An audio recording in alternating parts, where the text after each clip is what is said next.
శివయ్య, నీకు దండం పెడతాను. సిరి సంజయ్ని ఏమీ చెయ్యొద్దు. బాధపడకుదినా, సిరిని ఏం చెయ్యను. క్షేమంగా ఇంటికి పంపిస్తా. అంటే సంజయ్ని చంపేస్తావా? వద్దు శివయ్య, సంజయ్ని ఏమీ చెయ్య మాకు. వాళ్ళని వదిలే. సిరి సంజయ్ని కాపాడే దేవతవి నువ్వేనని బ్రతిమలాడతాను. తీసుకురావాలి, నీలాంబరి ఎక్కడున్నా తీసుకురావాలి.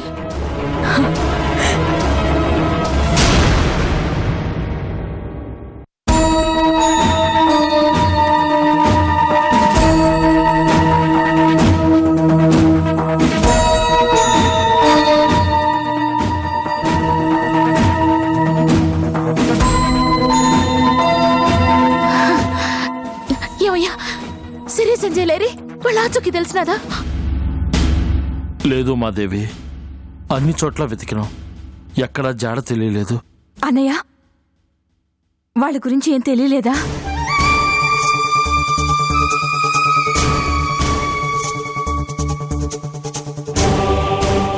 అవును, ఇంద్రాణి ఏదన్నయ్యా?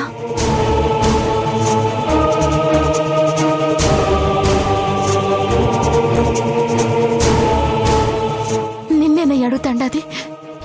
ఇంద్రాణి ఆడా? ఇంద్రమ్మ రానందో మాదేవి.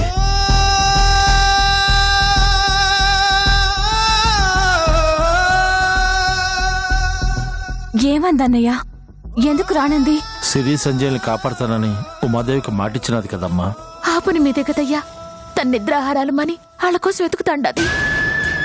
తన వల్లే సిరి సంజయ్ను సునంద ఎత్తుకుపోయినదని బాధపడతా ఉండాది. సునంద మన ఇంట్లోనే ఉన్నా కనిపెట్టలేకపోయాను. ఇదంతా నా అసమర్థత వల్ల జరిగిందని కుమిలిపోతా ఉండాది.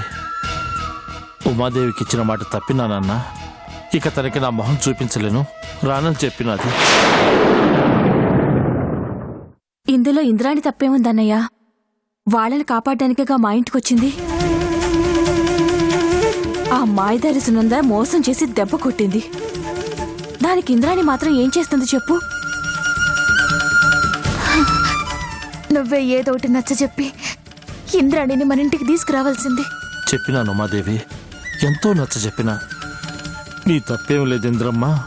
ఉమాదేవి ఏమనుకోదు, ఇంటికి పోదామని బతిమలాడినా. అయినా నా మాట వినలేదు. బిడ్డ కోసం పరితపిస్తున్న ఉమాదేవి బాధ చూడలేనన్నా. సిరి సంజయ్ల గురించి తెలిసినాకే మళ్ళీ ఈ ఇంట్లో అడుగు పెడతానంది.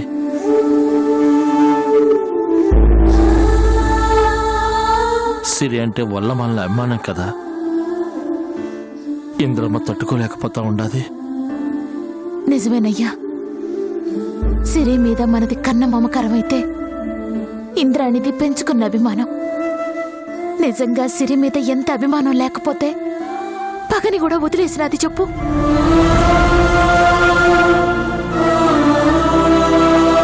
తన తమ్ముడి వల్ల సిరికి ప్రాణాపాయం ఉండదని తెలిసి తన ప్రాణాన్ని కూడా లెక్క చేయకుండా కాపాడుకునేది. మరి అట్టంటి తన ప్రాణమైన సిరి కనపడకపోతే తన గుండెల్లో ఎంత బాధను మోస్తా ఉండేదో నేను అర్థం చేసుకోగలనయ్యా. తల్లిగా నేనే దట్టుకోలేకపోతాను.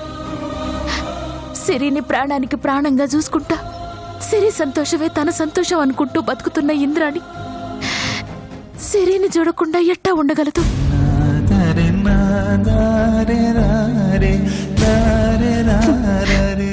అయినా దేవుడు మనతోనే ఎందుకిట్ట ఆడుకుంటాంటాడు? పూజలు చేస్తాండాను, మొక్కలు మొక్కుతానే ఉండాను. అయినా ఆ భగవంతునికి మన మీద కనికరం కలగటమే లేదు. పరీక్ష చేస్తానే ఉన్నాడు. కన్నీళ్లతో కష్టాలతో మన జీవితం ఇట్ట గడిచిపోవాల్సిందేనా? బాధపడమాకు మాదేవి. చీకటి తర్వాత వెలుగులాగా మనకి మంచి రోజులు వస్తాయి. అందరూ సంతోషంగా ఉంటాం. మన బిడ్డకు పెండ్లైన దగ్గర నుంచి మన రెండు కుటుంబాలు కలిసి సంతోషంగా ఉండే రోజు కోసం ప్రతిరోజు ఎదురు చూస్తానే ఉండనయ్యా. గాలి మబ్బుల్లాగా సంతోషం ఆనందం అనేవి కూడా అట్ట వచ్చి ఇట్ట వెళ్ళిపోతున్నాయే గాని మనతో ఎక్కువ రోజులు ఉండటం లేదు. వస్తాయి ఉమాదేవి, మన మీద ఆనంద జల్లులు, సంతోషపు చినుకులు కురిపించే మేఘాలు తప్పకుండా వస్తాయి.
బాబాయ్ గారు, ఇక్కడ నీలాంబర్ అని ఒక ఆవిడ ఉంటుంది ఊర్లో, మీరు చూసారా?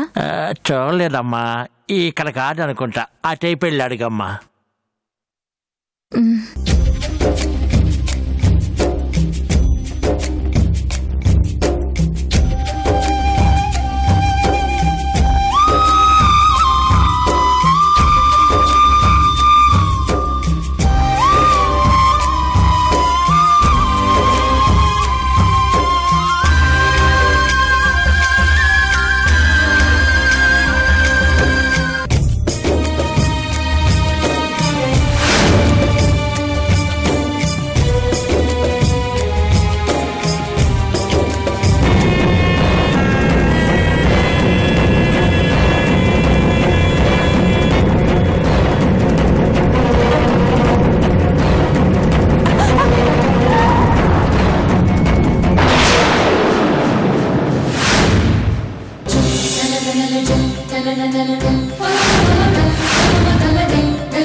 నీలాంబరి, అక్క ఏమైంది అసలు? నువ్వేంటి ఇక్కడ? నీకోసమే వచ్చాను నీలాంబరి. ఆ దేవుడు నా మొర ఆలకించాడు, అందుకే నువ్వు నాకు కనిపించావు. నా కోసమా? దేనికక్క? నిన్ను ఇంటికి తీసుకెళ్దామని. పద నీలాంబరి, మన ఇంటికి వెళ్దాం. మనిల్లు, మన అనే బంధం మన మధ్య తెగిపోయిందక్క. తెగిపోయిందన్నా తెంచుకున్నానన్నా నన్నిప్పుడు అక్క అని పిలవవు నీలాంబరి.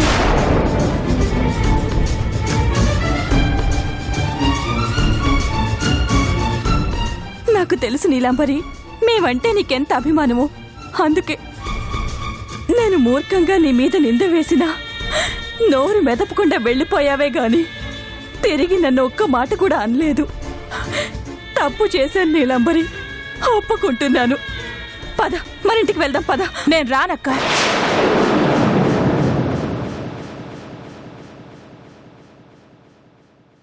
క్షమించక్క, నీ మీద అభిమానంతో రావాలనున్నా నువ్వు అంటగట్టిన అక్రమ సంబంధం మన రక్త సంబంధానికి దూరంగానే ఉండమంటోంది. అందుకే రాలేనంటున్నాను. అలా అనుకు నీలాంబరి, ఇప్పుడు నువ్వు రాకపోతే సిరి సంజయ్లు మనకి దక్కరు.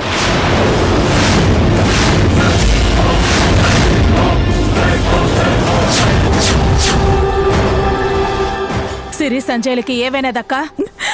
వాళ్ళ చావుకి దగ్గరలో ఉన్నారు నీలంబరి.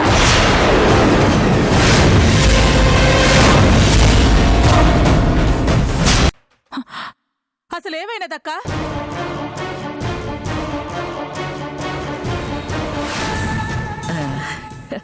అచ్చ మహాలక్ష్మిలా ఉన్నారు.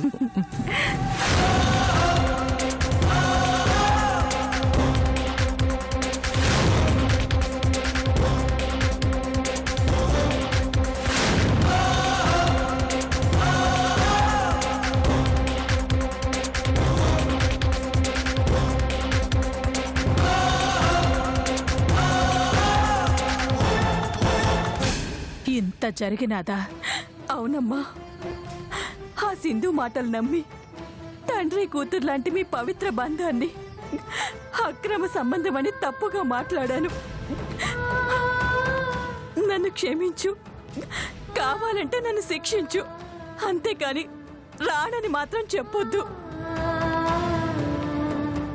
నా కన్నీళ్లతో నీ కాళ్ళు కడిగినా నేను చేసిన పాపం పోదు. పెద్దదాన్నైనా నీ కాళ్ళు పట్టుకుని ప్రాధాన్యపడుతున్నాను. లేకక్క, ఏంటిది? నేను చేసిన పాపానికి ప్రాయశ్చిత్తం. చేతులెత్తి వేడుకుంటున్నాను, సిరి సంజయ్ని కాపాడు నీలంబరి. ఊరుకో అక్క, బాధపడకు. విషయం చెప్పినావుగా, ఇక నువ్వు వెళ్ళు. అంటే నువ్వు రావా? వస్తానక్క, కానీ నీతో కాదు. సిరి సంజయ్లు ఏడున్నారో తెలుసుకొని వాళ్ళని తీసుకొని మరీ మన ఇంటికొస్తాను. నువ్వు వెళ్ళక్క ఇంటికి. అలాగే నీలంబరి.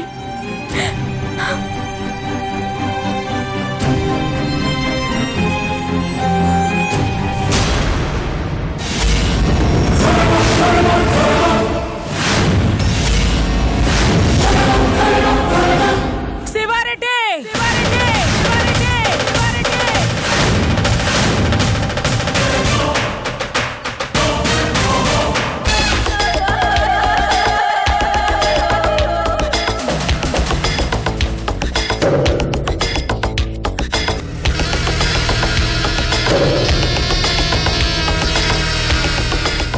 సునంద చెప్పినట్టు సిరికి డెలివరీ అయ్యే వరకు బావని దాన్ని ఒకే చోటు ఉంచితే వాళ్ళ మధ్య ప్రేమని చంపడం ఇంపాసిబుల్. బావకి ఏదో ఒక మాయమాటలు చెప్పి ఇక నుంచి పంపించేసి ఇద్దరి మధ్య దూరం పెంచాలి. అప్పుడే నేను బావకి దగ్గర అవ్వగలను. ఇలాగో సిరిని ఇక్కడి నుంచి ప్రాణాలతో బయటికి పంపరు. బావని ఎలాగైనా ఇక్కడి నుంచి తప్పించాలి. శివయ్య మీద భయంతోనూ సునంద ఇచ్చిన వార్నింగ్ తెలియదు కానీ చాలా సిన్సియర్గా డ్యూటీ చేస్తున్నారు. బావని తప్పించడం వీళ్ళు చూస్తే మొత్తం విషయం సునందకు చెప్పేస్తారు. ఎలాగైనా వీళ్ళని డైవర్ట్ చేయాలి. కానీ ఎలా?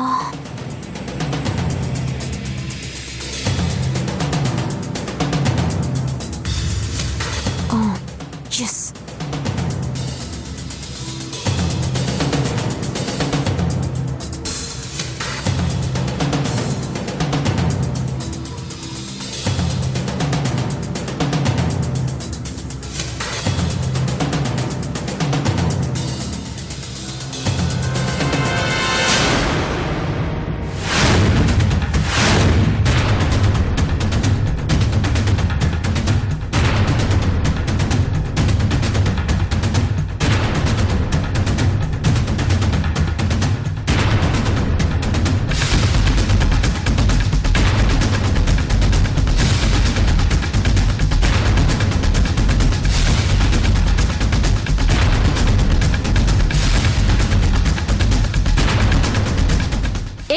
ఇక్కడేం చేస్తున్నారు?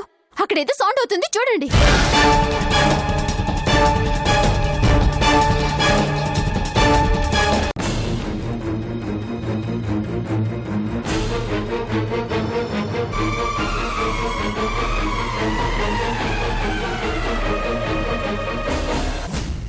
బావా బావా బావా ఏంటి? చెప్తాన్రా. హే, వదులు. బావా తొందరగా నువ్వు ఇక్కడి నుంచి వెళ్ళిపో, లేదంటే శివయ్య సునంద నిన్ను చంపేస్తారు. ఏంటి ఇదో కొత్త నాటకమా? నాటకం కాదు బావా, నిజం. రాత్రి సునంద శివయ్యలిద్దరూ కలిసి సిరిని చంపడానికి ప్లాన్ చేస్తున్నారు. అడ్డొస్తే నిన్ను కూడా చంపేయాలనుకుంటున్నారు. చచ్చిపోతాను.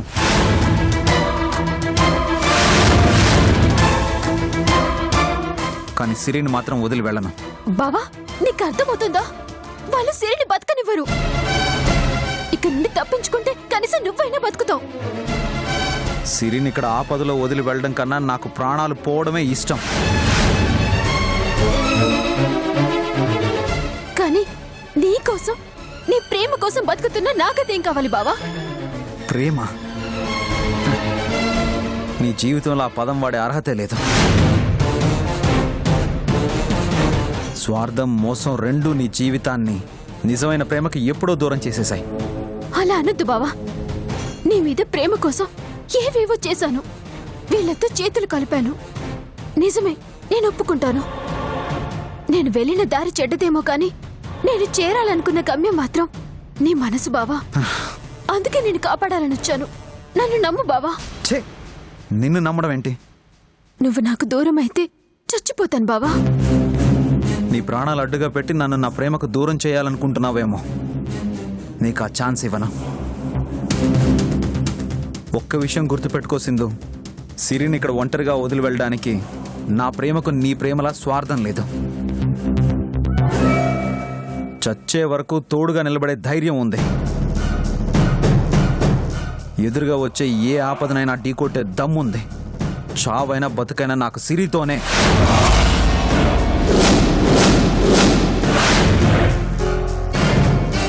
కానీ బాబా ఒక్కసారి నేను చెప్పేది విను. నీ మొహం చూడాలంటే నా అసహ్యంగా ఉంది. బాబా బాబా ప్లీజ్, బాబా బాబా ప్లీజ్ నా మాట విను. బాబా బాబా ప్లీజ్.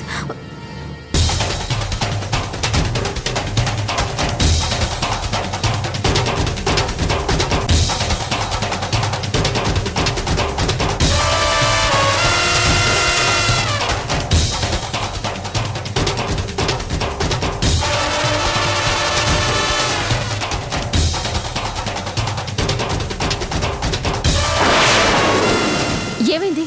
అక్కడెవరూ లేరమ్మా. ఇంతసేపు అక్కడే ఉండిపోతే ఎలా? గదిలో ఉన్న వాళ్ళు పారిపోతే ఏం చేస్తారు? క్షమించండి అమ్మా. ఈ విషయం సునందకు శివయ్యకు తెలిసిందంటే మీ ఇద్దరిని చంపేస్తారు. నా మొహం చూస్తారేంటి? వెళ్ళక్కడ కాపలా కాయండి. అలాగే అమ్మా.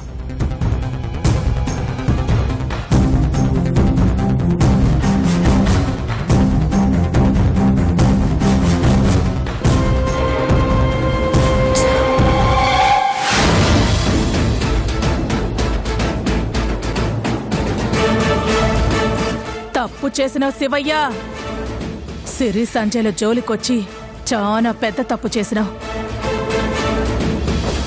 నిన్నొదల్లో మన రెండు కుటుంబాలు పగలు పెరిగిన రోజు, మీ నాయన చచ్చిన రోజు రేపే. నువ్వు చావబోయే రోజు కూడా రేపే శివయ్య. వస్తా ఉండాను, నిన్ను సంపనీకే ఈ నీలాంబరి వస్తా ఉండాది.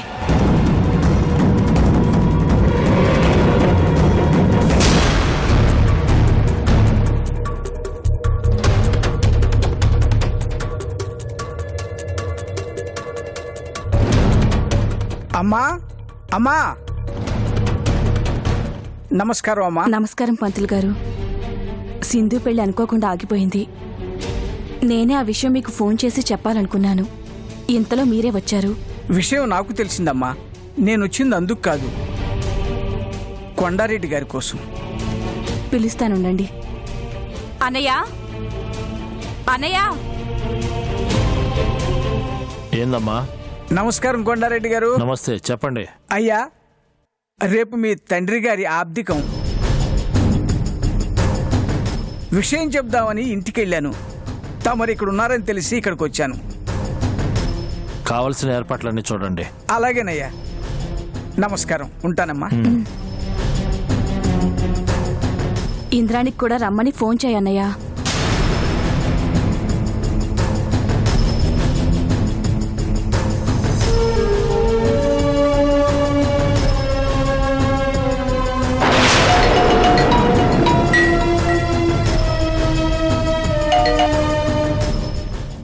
చెప్పన్నా, ఎట్టా ఉండవు ఇంద్రమ్మ?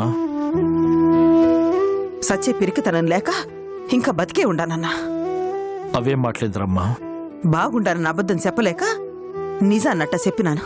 ఇంద్రమ్మ, మంచి చేసే వాళ్ళకి ఆ దేవుడు ఎప్పుడు అండగానే ఉంటాడు. సిరి సంజయ్లకి ఏం కాదమ్మా. దేవుడున్నాడు కదా అని నేను రాయిలా కూసోలేను కదన్నా. చెప్పన్నా, దేనికి ఫోన్ చేసినావు? అదేనమ్మా, రేపు నాయన ఆబ్దీకం, ఇంటికి రావచ్చు కదా. లేదన్నా, ఉమాదేవికి నేను ఆనాడే చెప్పినాను, సిరి సంజయ్ని తీసుకురాకుండా నేను ఇంటికి రానని. అది కాదు ఇంద్రమ్మ. వద్దన్నా, రేపు నేను నేరుగా హాప్తికం కాడికే వస్తాను. ఉంటానన్నా. ఏమందన్నయ్య ఇంద్రాణి? సిరి సంజయ్ల గురించి తెలిసిన తర్వాతే వస్తానంటుంది.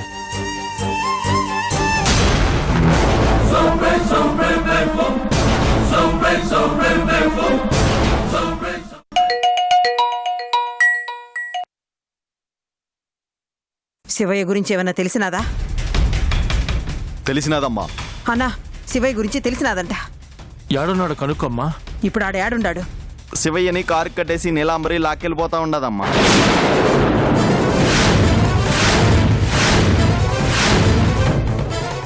నీలాంబరా? అవునమ్మా, శివయ్యని యాడికి తీసుకుపోతా ఉండది? వాళ్ళింటికే అమ్మా.